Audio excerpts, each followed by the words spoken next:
સમયમાં મારું એક જોરદાર સોંગ મારી પોતાની ચેનલમાંથી લોન્ચ થવા જઈ રહ્યું છે.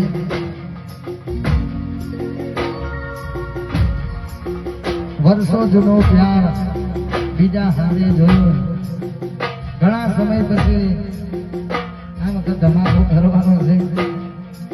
બહુ જોરદાર સોંગ છે, મને પણ દિલથી બહુ ગમે છે. અને આ ગીતનું પ્રોડ્યુસિંગ કર્યું છે